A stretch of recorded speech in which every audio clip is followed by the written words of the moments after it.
దీపం ఉండగానే ఇల్లు చక్కబెట్టుకోవడం అనేటటువంటిది వ్యాపారంలో బాగుంటుంది, వ్యవస్థలో బాగుంటుంది. కానీ రాజకీయాల్లో చాలా ప్రమాదకరమైనటువంటి కాన్సెప్ట్ ఉంటుంది. రాధాకృష్ణ గారు తాజాగా ఎడిటోరియల్ కాలంలో ఒక కాన్సెప్ట్ రాసుకొచ్చారు. దాంట్లో పడితే భారతీయ జనతా పార్టీ సర్వనాశనం అవుతుంది, మళ్ళీ ఆంధ్రాలో తెలుగుదేశం పార్టీ తిప్పలు పడే పరిస్థితి వస్తుంది. ఆయన వేసిన ట్రాప్లో పడిన 2019లో అధికారం కోల్పోయింది తెలుగుదేశం పార్టీ. ఆయన బాగా ఒబ్బేసి మీకెందుకు మిమ్మల్ని తెలంగాణ ఏంటి దేశం అంతా మిమ్మల్ని చూస్తుంది, అసలు మీరు ప్రధానమంత్రి కావాల్సినటువంటి వాళ్ళు కాంగ్రెస్తో వెళ్ళిపోయింది, బీజేపీ పని అయిపోయింది, ఇట్లాంటివన్నీ పనికిమాలని చాలా సలహాలు ఇచ్చారు. ఆ సలహాలన్నీ ఆచరణలో పెట్టడం మూలంగా భారతీయ జనతా పార్టీకి వ్యతిరేకంగా కాంగ్రెస్తో జట్టు కట్టి తెలుగుదేశం పార్టీ మూల్యం చెల్లించింది, దారుణమైనటువంటి పరాజయాన్ని చవి చూడాల్సిన పరిస్థితి వచ్చింది. మళ్ళీ అదే భారతీయ జనతా పార్టీతో, అంటే ఆయన వామపక్ష భావజాలికుడు కాబట్టి ఆయనకు బీజేపీ అంటే పడదు గిట్టదు. ఒకవేళ బీజేపీతో తప్పనిసరి పరిస్థితుల్లో తెలుగుదేశం కలిసి పనిచేస్తున్న బీజేపీని దెబ్బతీయడానికి తనలో ఉన్నటువంటి కమ్యూనిస్టు బయటకు వస్తాడు. దానికోసం తను నమ్మినా లేదా తనని నమ్మిన తెలుగుదేశాన్ని ఫణంగా పెడుతుంటాడు. ఇప్పుడు తాజాగా ఆయన రాసుకొచ్చినటువంటి ఎడిటోరియల్ కాలం ఏంటి అంటే, తెలంగాణలో తెలుగుదేశం పార్టీ, జనసేన, భారతీయ జనతా పార్టీ కూటమి పట్ల ఆసక్తి కనబరుస్తున్నారు ప్రజలు. మొన్న కేసీఆర్ అన్నటువంటి చూస్తుంటే అందులో భాగంగానే మాట్లాడాడు. చంద్రబాబు నాయుడు ఇక్కడికి వస్తే చూస్తూ ఊరుకోనని ఆయన భయపడిపోతున్నాడు. ఎందుకయ్యా అంటే బీఆర్ఎస్ సంబంధించిన నాయకులందరూ వచ్చి తెలుగుదేశంలో చేరిపోవాలనుకుంటున్నారు అన్నటువంటిది. ఇలాంటి అమాయకత్వంతోనే పెద్ద సమస్య.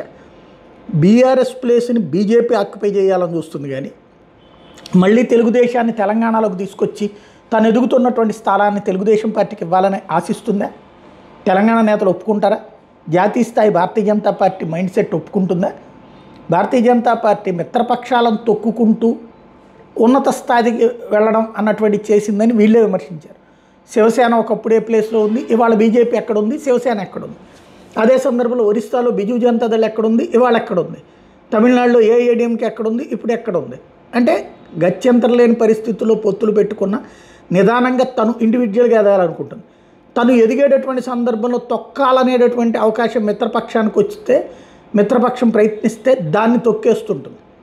అలాంటిది చాలా జాగ్రత్తగా ఉండాల్సినటువంటి సందర్భం. ఎందుకంటే తెలంగాణలో భారతీయ జనతా పార్టీ క్రమక్రమంగా పుంజుకుంటోంది. ప్రజలు అక్కడ భారతీయ జనతా పార్టీని ఆశిస్తున్నారు.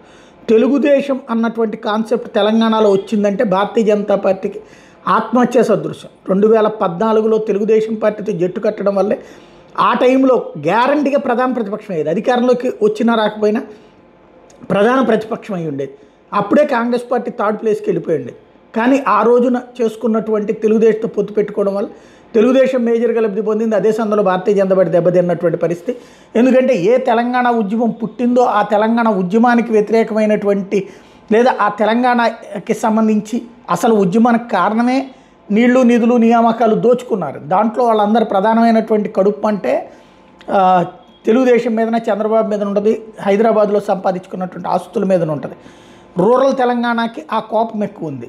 పట్టణ తెలంగాణలో తెలుగుదేశం పార్టీ కొంత పాజిటివ్ ఉంటుంది, బట్ అది కూడా తర్వాత క్రమంగా తగ్గుతూ వచ్చినటువంటి సిచ్యువేషన్. ఆ తర్వాత 2000 తర్వాత తెలుగుదేశం పార్టీ తనంతటిగా తనగా చూసుకుంది కదా, పరిస్థితి ఎట్లా ఉంటుంది అన్నట్టు.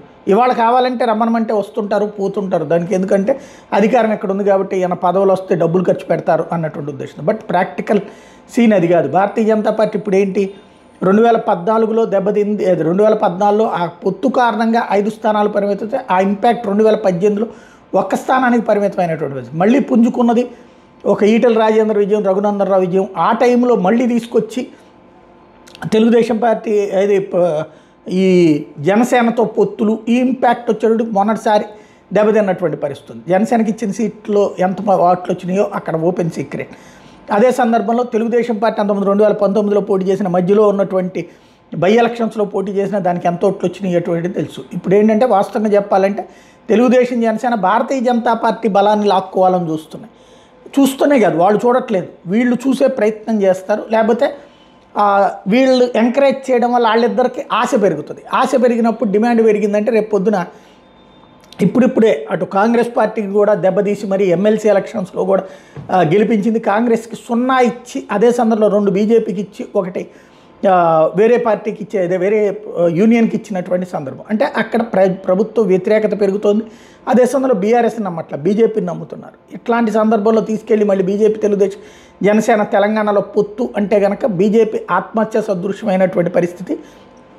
ఒకటి బ్లాక్మెయిల్ చేయొచ్చు, ఆంధ్రాలో బేస్ చేసుకుని తెలంగాణ కాన్సెప్ట్, ఆంధ్రాలో బేస్ చేసుకుని ఆంధ్రాలో కూటమి ఇట్లా ఉండాలంటే అన్నటువంటి కాన్సెప్ట్, లేదంటే పవన్ కళ్యాణ్ అడ్డం పెట్టి బ్లాక్మెయిల్ చేయించే ప్రయత్నం త్రూ అంటే రాధాకృష్ణ గారు ప్రారంభించినట్టున్నారు. చాలా జాగ్రత్తగా ఉండాలి. ఢిల్లీ పెద్దలని ఇబ్బంది పెట్టకుండా, మళ్ళీ ఇదే రాధాకృష్ణ గారు అప్పుడు రాస్తారు, నువ్వు ఢిల్లీ పెద్దలతో ఎట్టగను, ఇప్పుడు మొన్నదా కేసీఆర్ మీద రాయలేదు, ఢిల్లీ పెద్దలతో నువ్వు ఎందుకు తగవ పెట్టుకున్నావు అని అట్లాగే రాస్తారు తర్వాత ఎడిటోరియల్ కాదు. ఆయన చెప్పేశారని చెప్పి బీజేపీ మీద ప్రెషర్ అక్కర్లేదు. బీజేపీ కావాలనుకుంటే, వాళ్ళకి ఎక్కడన్నా కొంత తెలుగుదేశంతో బలం పనికి వస్తుంది అనుకుంటే వాళ్ళే అడుగుతారు.